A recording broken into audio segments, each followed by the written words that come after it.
կենտրոնական հանձնաժողովը 2017 թվականին նախապատրաստի եւ անցկացնի 6 միջոցառում, դրանք են ազգային ժողովի ընտրությունները, Երևանի ավականության ընտրությունները եւ ազգային ժողովի ընտրությունների համար նախատեսվել է որպեսզի բյուջեով տրամադրվի 2,324,397,000 դրամ, Երևանի ավականության ընտրությունների 591,084,000 դրամ, դրան նաեւ իմ այլ ընտրություններ, մասնավորապես 60-ից ավել կառավարման մարմինների այլ ընտրություններ քաղաքային զինվորական նամակներում, որոնց համար նախատեսվել է հավաքել 3,602,000 դրամ, ապարատի պահպանման համար կենտրոնական հանձնաժողովի նախագծում 284,177,000 դրամ է եւ նաեւ ուսուցման կոմպոնենտ ունի, քանով կենտրոնական հանձնաժողովը յուրաքանչյուր տարի իրականացնում է տեղամասային կենտրոնական հանձնաժողովի անդամության դասընթացներ եւ անհրաժեշտության դեպքում ձևավորված տեղամասային կենտրոնական հանձնաժողովների համար դասընթացներ եւ 59 միլիոնով նախատեսված է արես միջոցառումներ իրականացնելու համար։ Եթե բացված ներկայացնեմ, ապա ազգային ժողովի ընտրությունների ժամանակ 2,924 միլիարդից 2,700,000 դրամը կծախսվի միայն աշխատավարձի մասով, 946 միլիոն դրամ կծախսի կենտրոնական հանձնաժողովը ընտրությունների կազմակերպման համար համապատասխան նյութատեխնիկական բազայի եւ բազմակողմնակի աշխատանքները իրականացնելու համար տարածքային ընտրական հանձնաժողովների կծախսեն 151 միլիոն դրամ նույն խնդիրը լուծելու համար։ Երևանի ավականության ընտրությունների համար նախատեսված 591 միլիոն 564,000-ից 513 միլիոն 123,000 կծախսվի աշխատավարձի համար, 222 միլիոն կենտրոնական հանձնաժողովը կծախսվի տեխնիկական կազմակերպչական աշխատանքների համար ընտրությունների կազմակերպման։ Ընդհանուր առմամբ ազգային ժողովի ընտրությունների 80%, իսկ Երևանի ավականության ընտրությունների 87%-ը բյուջեի ծախսվելու աշխատավարձի համար, նույնը կառավարության կենտրոնական ապարատի համար 80%-ը եւ թիմ ընտրությունների համար եւս 80%-ը ծախսվելու է աշխատավարձի վճարման համար։ Եթե ոչ ֆինանսական ցուցանիշներ ներկայացնենք, որ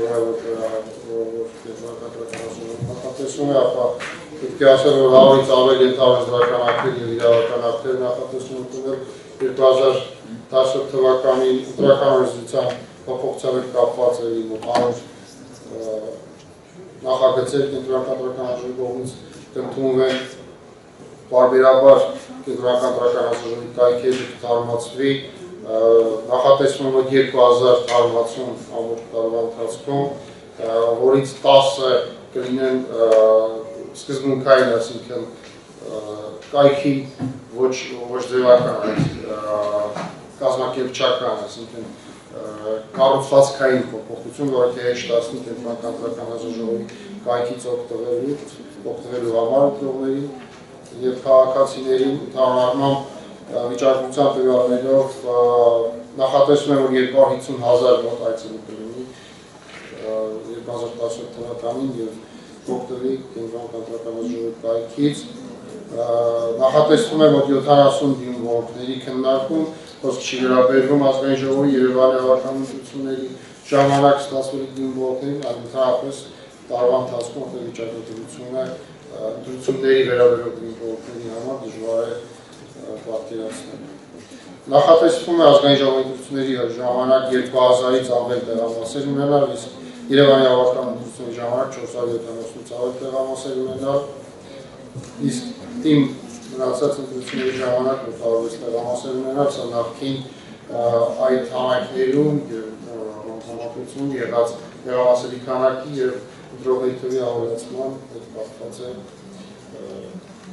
նախատեսվել։ Այսքանը ձեր համբերություն չեմ ճանաչա, եթե կան հարցեր, հարցերում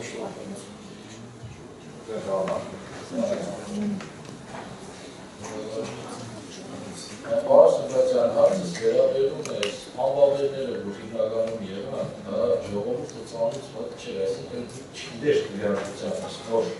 մոտեցումներով քվեարկեցնում եւ այլները, կոնկրետ ընտրություններին շուրջ 2600 անվավեր ունեցան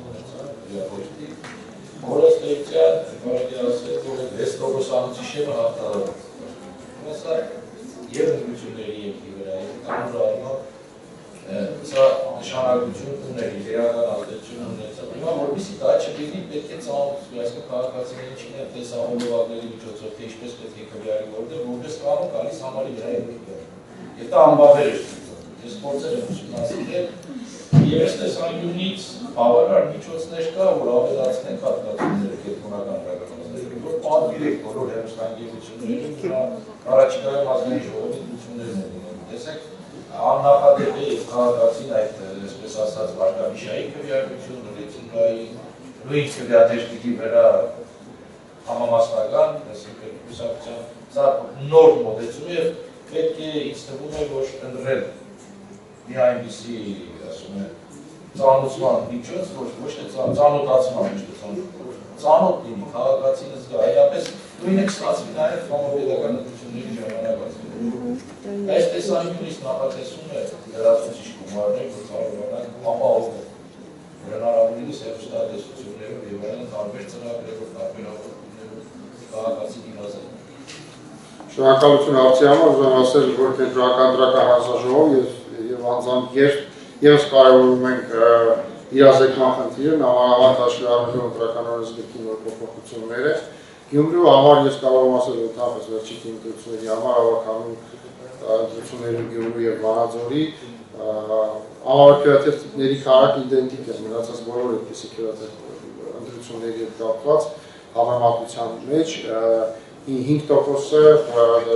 նորմալ է ընդհանրապես ընտրությունների ժամանակ, որպես համավարակյատերտիկների քարակ, մեր վիճակագրությունը այդպիսին է եւ հաճախ դա ուղղակի իրազեկման հետ չի կապված, այլ ընտրողի կողմից դա ևս ընտրության մասնակցելու, այսինքն քաղաքական որոշումի կամ որոշում արտահայտելու եղանակ է հաճախ լինում, ինչպես փորձը ցույց է տալիս։ Իսկ ինչ վերաբերում է նոր իրազեկմանը, ապա կենտրոնական դրական հանձնաժողովը նախատեսում է, որպեսզի ազգային ժողովի ընտրությունից առաջ ընտրազանգվածին անպայմանորեն մատուցվի, թե ինչպես պետք է քվեարկել նոր քվեարկարկով, ինչպես պետք է գնալ քվեարկության կենտրոն, ինչ փաստաթղթով, ինչպես պետք է գրանցվել, ինչպես պետք է քվեաթերթիկի հետ վարվել, որտեղ գիտենք, որ ոչ թե մեկ քվեաթերթիկ է լինելու այլևս այլանքային քվեաթերթիկ, որքան որ լինելու է առաջադրված կուսակցությունները, մենք ամեն առիթ օգտագործելու ենք այդ մասին խոսելու եւ ոչ միայն բյուջեով, այլ ընդհանրապես այն դոնոր կազմակերպությունների միջազգային նորմերով մենք աշխատում ենք, մեջ շեշտադրում ենք դերել, որպեսզի նրանց ջանքերը ևս կարողանան օգտագործել իրազեկման խնդիրը լուծելու համար եւ ոչ միայն այս պարագայում արդեն ընտրողների իրազեկման խնդիրն է, այլ հանձնաժողովների իրազեկման խնդիրը ևս այս պահին դեռևս գտնվում է ակտուալ դրույթ, քանի որ եւ տեղամասային դրական հանձնաժողովների եւ դեռ ձևավորվելու ընտրատարածքային դրական հանձնաժողովների պատշաճ կերպով պետք է մատուցվի նոր դրական օրենսգիր։ Ես գիտեք ինչ, ոչ թե ասացել եմ Բողոս մենք վերջացել ենք իսկականություն եւ տեսել համադրում ենք, թե ինչն է դառնում պատճառ անվավերության քվեարկի։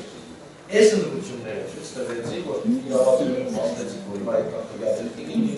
կան չգիտեմ այդ ռեյտինգային քվեարկությունը, եթե հետևում է փոխվի քվեարկում համավեր է դառնում, ասում բավեր է մնում կուսակցության, ասում որ սա նոր բան է,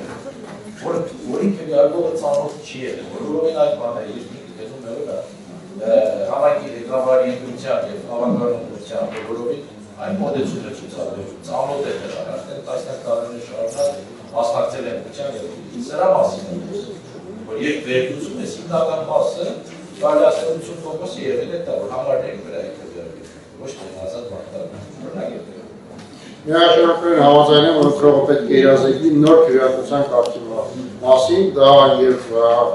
կենտրոնական դրական հանձնաժողովը այստեղ կարող է գտնել նաև քաղաքական ուժերի դերակատարը, որովհետև կառավարության ընթացքում կարող է քաղաքական ուժերը ևս իրենց ընտրողներին բացատրել, որովհետև փոփոխությունը այնպիսին է, որ միայն կենտրոնական դրական հանձնաժողովի ջանքերը կարող է չբավականացնել, որպեսզի ընտրողների ամբողջ մասը, այսինքն գոնե բոլոր ընտրողները մեկ անգամ մինչև քվեարկության գնալը իմանան նոր քվեարկարկի մասին, որ իրենք ոչ թե ստանալու են մեկ քվեարկարկ, օրինակ այլ 10 կամ 15 քվեարկարկ։